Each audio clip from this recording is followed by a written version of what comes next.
अहम सीरीज से कबल पाकिस्तानी क्रिकेटर्स के फिटनेस टेस्ट लेने का फैसला।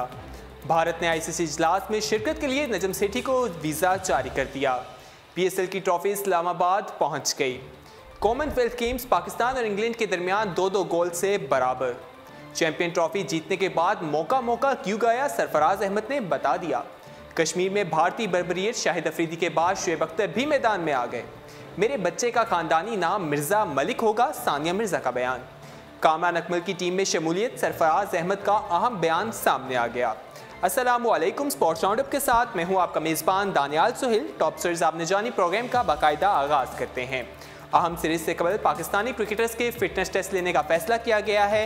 पाकिस्तान की जानिब से ये कहा गया है कि पहले फिटनेस टेस्ट लिए जाएंगे। इस हवाले से कौमी क्रिकेटर्स के फिटनेस टेस्ट का सिलसिला नेशनल क्रिकेट अकेडमी लाहौर में 9 अप्रैल से 2 रोज़ तक जारी रहेगा। पाकिस्तान क्रिकेट टीम ने इंग्लैंड के खिलाफ 2 टेस्ट मैचेस और आयरलैंड के खिलाफ वाहिद टेस्ट खेलना है, जबकि इससे अहम सीरीज से कबल खिलाड़ियों की फिटनेस जांची जाएगी। फिटनेस टेस्ट के लिए सेंटर कॉन्ट्रैक्ट हासिल करने वाले खिलाड़ियों को बुलाया गया है। ताहम फिटनेस मसाइल से 2-4 यासिर शाह, सहेल खान और इमाद वसीम फिटनेस टेस्ट नहीं देंगे। यासिर शाह गुज़श्ता हफ्ते को इंजरी का शिकार हो गए थे। उनकी इंजरी का जायजा लिया जाएगा, जिसके बाद ही उनकी टीम में शमूलियत का फैसला होगा। आसिफ अली, हुसैन तलत, शाहीन शाह अफरीदी और साहबजादा फरहान को भी फिटनेस टेस्ट के लिए बुलाया गया है, जबकि फवाद आलम की फिटनेस का भी जायजा लिया जाएगा, लेकिन उनका टेस्ट स्क्वाड में शामिल होने का इम्कान नहीं है। टेस्ट टीम के लिए मुमकिना खिलाड़ियों के नामों का ऐलान फिटनेस टेस्ट के बाद किया जाएगा और मुमकिना खिलाड़ी कैंप में शरीक होंगे, जहां कैंप के दौरान टेस्ट स्क्वाड का ऐलान किया जाएगा। चीफ सेलेक्टर इंजमामुल हक ने 17 खिलाड़ियों के नामों की तजवीज़ दी है, जबकि वहाब रियाज का टेस्ट स्क्वाड में जगह बनाना मुश्किल है। राहत अली को टेस्ट में शामिल किए जाने का इम्कान है, जबकि यासिर शाह के अनफिट होने के बायस शादाब खान के साथ काशिफ भट्टी को भी स्क्वाड का हिस्सा बनाए जाने का इम्कान वाज़े है। जैसा कि आप जानते हैं कि पाकिस्तान की जो फिटनेस के मसाइल हैं उस हवाले से कहा जा रहा है कि टेस्ट लिया जाएगा, उसके बाद ही स्क्वाड का ऐलान किया जाएगा। यासिर शाह जो है वो इंजरी का शिकार हो गए हैं और इमाद वसीम, जैसा कि आप जानते हैं कि PSL के दिनों में ही इंजरी का शिकार हुए थे, उनको भी टीम में शामिल नहीं किया गया और उनको भी ट्रेनिंग के लिए अभी तलब नहीं किया गया। आगे बढ़ते हैं और बात करते हैं। भारत ने आईसीसी इजलास में शिरकत के लिए नजम सेठी को वीज़ा जारी कर दिया।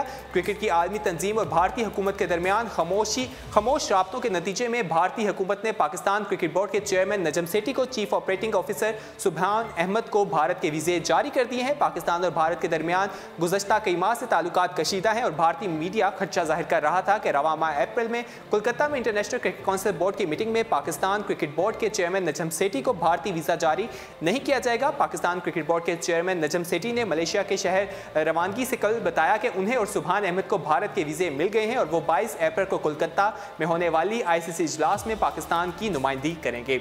नजम सेठी आईसीसी के बोर्ड ऑफ डायरेक्टर में शामिल हैं। उन्होंने कहा कि भारतीय मीडिया की कहानियों पर बात नहीं करूंगा, मैं आईसीसी का डायरेक्टर हूं और मुझे वीज़े का अजरा आईसीसी की जिम्मेदारी थी और यह मसला खुश असलूबी से हल हो गया है।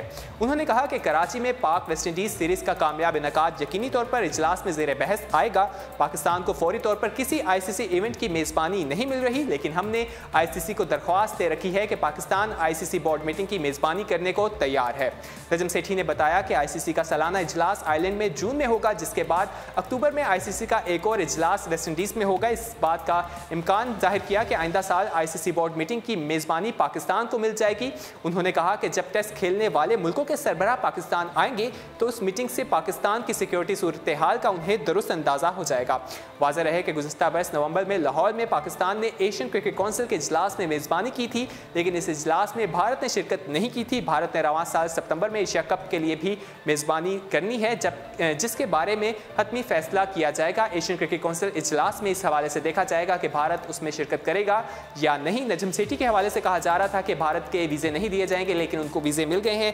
नजम सेठी ने कहा कि कोशिश है कि अभी पाकिस्तान में इंटरनेशनल क्रिकेट तो वापस आने में कुछ टाइम है, तो लेकिन वो कोशिश करें जो आईसीसी का इजलास है वो जल्द से जल्द पाकिस्तान में हो सके, ताकि जो दूसरे मुल्क हैं उनके जो सरबराह हैं वो पाकिस्तान आ सकें, पाकिस्तान में सिक्योरिटी के हवाले से वो जायज़ा ले सकें। जब तक वो खुद नहीं आएंगे उन्हें पता नहीं चलेगा कि पाकिस्तान में सिक्योरिटी के किस तरह के इंतजामात हैं। आगे बढ़ते हैं और बात करते हैं PSL के हवाले से। PSL की ट्रॉफी इस्लामाबाद पहुंच गई। डी चौक से F9 पार्क तक जश्न बनाया गया। परेड में इस्लामाबाद यूनाइटेड के हीरोज, शोबिस के सितारे और सियासत के बड़े नाम भी इस्लामाबादियों के हमकदम और शाना बशाना रहे। Winner trophy regional cricket association diamond cricket ground पहुंचा दी गई है। इस्लामाबाद यूनाइटेड के ओनर अली नकवी का चेयरमैन PCB के मुशीर शकील शेख और डिप्टी मेयर ज़िशान नकवी ने इस्तकबाल किया। अली नकवी ने ट्रॉफी इस्लामाबाद क्रिकेट एसोसिएशन के अहदेदारों को पेश की। डिप्टी मेयर ज़िशान नकवी ने कहा कि PSL की ट्रॉफी इस्लामाबाद में आना हम सब के लिए काबिल फ़ख्र है। उम्मीद है कि इस्लामाबाद यूनाइटेड अगली बार जीतकर हैट्रिक मुकम्मल करेगी। ऑनर इस्लामाबाद यूनाइटेड अली नकवी ने कहा कि पिंडी को लाहौर और कराची के बाद PSL वेन्यू बनाएंगे। गुज़िश्ता बार फिक्सिंग मसाइल ना आते तो PSL2 भी जीत जाते। हमने PSL गैर मुल्की खिलाड़ियों से नहीं बल्कि मुकामी खिलाड़ियों की मदद से जीता। अली नकवी ने नए टैलेंट की तलाश और मौके देने के सिलसिला जारी रखने का ऐलान भी किया। जश्न फतह में शोबिस और सियासत के बड़े नाम भी आवाम के संगे तकरीब में म्यूज़िक का तड़का भी खूब लगाया गया। जैसा कि आप जानते हैं कि इस्लामाबाद जो है PSL3 का चैंपियन था। पहले एडिशन में भी वो जीत चुके हैं। उनकी जो ट्रॉफी है वो कल इस्लामाबाद पहुंच गई है। इस्लामाबाद में काफ़ी पुरजोर तरीके से इसका इस्तकबाल किया गया। शोबिस के सितारे और सियासतदान भी वहाँ पर मौजूद थे और काफ़ी ज़बरदस्त किस्म का मौसम भी कल हो गया था। इस्लामाबाद का बारिश होती हुई दिखाई दी थी। वहाँ पर आतिशबाजी भी की गई, लेकिन बारिश की वजह से वो आतिशबाजी उस तरह से ना हो पाई जिस तरह से मुतवक्के थी या कहा जा रहा था जिस तरह से की जाएगी। लेकिन काफ़ी ज़बरदस्त लोग वहाँ पहुँचे और जैसा कि आपने देखा कि अली नकवी साहब ने भी कहा कि वो दूसरा जो एडिशन था उसके भी चैंपियन हो जाते अगर स्पॉट फिक्सिंग के कुछ स्कैंडल सामने ना आते। उन्होंने ये भी इस बात का भी जिक्र किया कि इस्लामाबाद, लाहौर और कराची के बाद पिंडी को वेन्यू बनाएंगे। क्रिकेट के हवाले से PSL का वेन्यू पिंडी बनाया जाएगा। इस हवाले से नजम सेठी भी पहले कह चुके हैं कि पाकिस्तान के ज़्यादा से ज़्यादा शहर जो हैं अब PSL की मेज़बानी के लिए तैयार होते जा रहे हैं। तो अब देखेंगे जो PSL4 है उसमें कौन कौन से शहरों में PSL के मैचेस खेले जाएंगे। कहा जा रहा है कि पिंडी और पेशावर जो है इनके नाम अभी ज़्यादातर ज़ेर गौर हैं। देखना है कि यहाँ पर मैचेस हो पाते हैं या नहीं। आगे बढ़ते हैं और बात करते हैं हॉकी की। कॉमनवेल्थ गेम पाकिस्तान और इंग्लैंड के दरमियान 2-2 गोल से बराबर। ऑस्ट्रेलिया में जारी कॉमनवेल्थ गेम्स में हॉकी के मुकाबले में पाकिस्तान और इंग्लैंड के दरमियान खेले जाने वाला मैच 2-2 गोल से बराबर रहा। इवेंट में पाकिस्तान का ये तीसरा मैच है जो बगैर फैसले के ख़त्म हुआ। इससे कबल वेल्स के खिलाफ 1-1 और भारत के खिलाफ खेले जाने वाला मैच 2-2 गोल से बराबरी पर ख़त्म हुआ था। इंग्लैंड के खिलाफ पाकिस्तान की जानिब से अरसलान कादिर और अली मुबशिर ने 1-1 गोल किया था। अगर पाकिस्तान की ये तीसरी हैट्रिक है, पाकिस्तान तीसरी दफ़ा डबल बराबरी के गोल पे मतलब मैच जो है ड्रॉ हो गया था, जिसकी वजह से पाकिस्तान 3 मुसलसल मैचेस में ड्रॉ हुआ है। ना पाकिस्तान जीत पाया है, ना ही उन्हें शिकस्त का सामना करना पड़ा है। इवेंट के अपने तीनों मैचेस ड्रॉ होने के बाद पाकिस्तान के सेमीफाइनल में रिसाई के इम्कान कम हो गए हैं। याद रहे कि पाकिस्तान टूर्नामेंट में अपना आखिरी मैच 11 अप्रैल को मलेशिया के खिलाफ खेलेगा। आगे बढ़ते हैं और बात करते हैं चैंपियन ट्रॉफी जीतने के बाद मौका क्यों गाया, सरफराज अहमद ने बता दिया। पाकिस्तान क्रिकेट टीम के कप्तान सरफराज अहमद ने चैंपियन ट्रॉफी जीतने के बाद मौका गाने के बाद भारतीय प्रोग्राम देखे तो उनकी क्या हालत हुई। भला आखिर इस रात से पर्दा उठा ही दिया और ऐसे दिलचस्प अंदाज में एंकर्स की नकल उतारी कि सोशल मीडिया पर हंसी का तूफान आ गया। निजी टीवी के प्रोग्राम में गुफ्तगू करते हुए सरफराज अहमद का कहना था कि मौका गाया था तो पूरे प्रोग्राम इंडिया से फेसबुक पर टैग होकर आ रहे थे। एंकर कह रहा था कि ये कप्तान, ज़रा इस कप्तान को देखें, ये मौका गा रहा है। मैंने उसे बोला भाई क्या हो गया है यार इतना मौका आप लोगों ने किया तो एक मरतबा हमने भी कर दिया तो इसमें क्या है। मुझे तो हंसी आ रही है जैसे उनका एंकर कह रहा था ये पाकिस्तानी कप्तान। मैंने कहा भाई कौन सा जुर्म कर दिया है, बंदा मार दिया है क्या?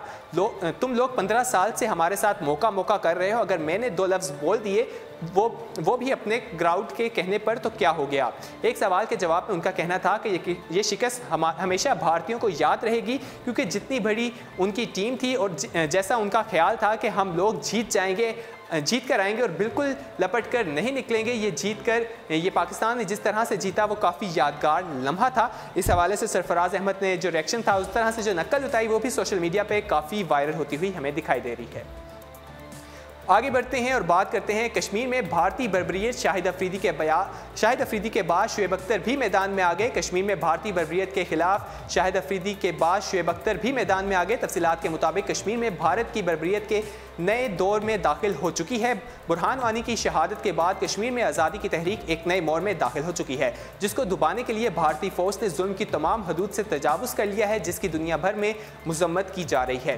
तमाम शोबों के लोग हत्ता इस हवाले से मजम्मत करते हुए दिखाई दे रहे हैं। पाकिस्तानी स्टार क्रिकेटर शाहिद अफरीदी ने भी सख्त तरीन अल्फाज में भारतीय बर्बरियत की मजम्मत की थी।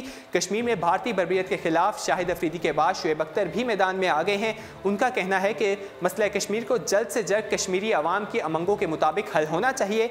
दोनों जानिब की हुकूमतों को चाहिए कि वो अक़वाम मुत्तहिदा की करारदादों के मुताबिक इस मामले को हल करें।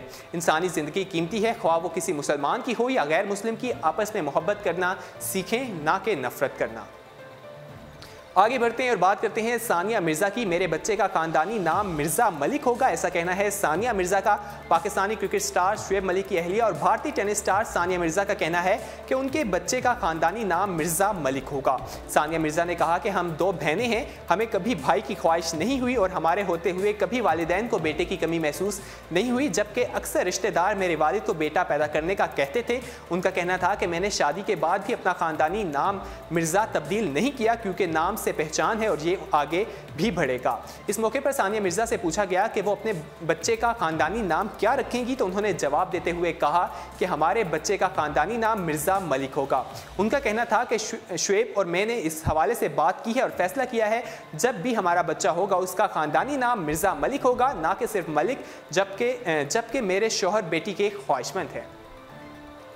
आगे बढ़ते हैं और बात करते हैं कामरान अकमल की। कामरान अकमल की टीम में शमूलियत, सरफराज अहमद का अहम बयान सामने आ गया। कौमी टीम के कप्तान सरफराज अहमद ने भी कामरान अकमल की टीम में वापसी के हवाले से अपना मौक़िफ़ दे दिया। सीनियर विकेट कीपर बल्लेबाज की कौमी टीम में शमूलियत के सवाल पर सरफराज अहमद का कहना था कि कामरान अकमल ने PSL में बड़ी शानदार बैटिंग की और माजी में भी कप्तान बने तो उनको मौका दिया। माजी में भी जब कप्तान बना तो उनको मौका दिया था। मुझे टीम में उनकी शमूलियत पर कभी कोई एतराज़ नहीं रहा, लेकिन हेड कोच मिकी ऑर्थर की अपनी सोच है और प्लानिंग है, वो आज नहीं बल्कि मुस्तकबिल की तरफ भी देख रहे हैं। कोच ने नए खिलाड़ियों को मौके दिए जिन्होंने परफॉर्म भी किया और आइंदा भी जो टीम के लिए बेहतर होगा वही खेलेगा। याद रहे कि कामरान अकमल गुज़श्ता 3 साल से डोमेस्टिक क्रिकेट में शानदार कारकर्दगी का मुज़ाहरा कर रहे हैं। वो गुज़श्ता साल पाकिस्तान सुपर लीग के टॉप स्कॉलर रहे थे और इस साल भी 425 रन के साथ दूसरे नंबर पर रहे। ताहम हेड कोच मिकी ऑर्थर उन्हें कौमी टीम में शामिल करने से गुरेज़ा हैं। मिकी ऑर्थर के मुताबिक वो अब नौजवान खिलाड़ियों पर मुश्तमिल टीम तश्कील दे रहे हैं और कामरान अकमल की फील्डिंग भी इतनी अच्छी नहीं कि उन्हें सिर्फ बतौर बल्लेबाज टीम में शामिल किया जाए। स्पोर्ट्स राउंडअप से फिलवक्त के लिए इतना ही। मजीद खेलों की खबरें जानने के लिए विजिट कीजिए हमारी वेबसाइट UrduPoint.com। अल्लाह हाफ़िज़।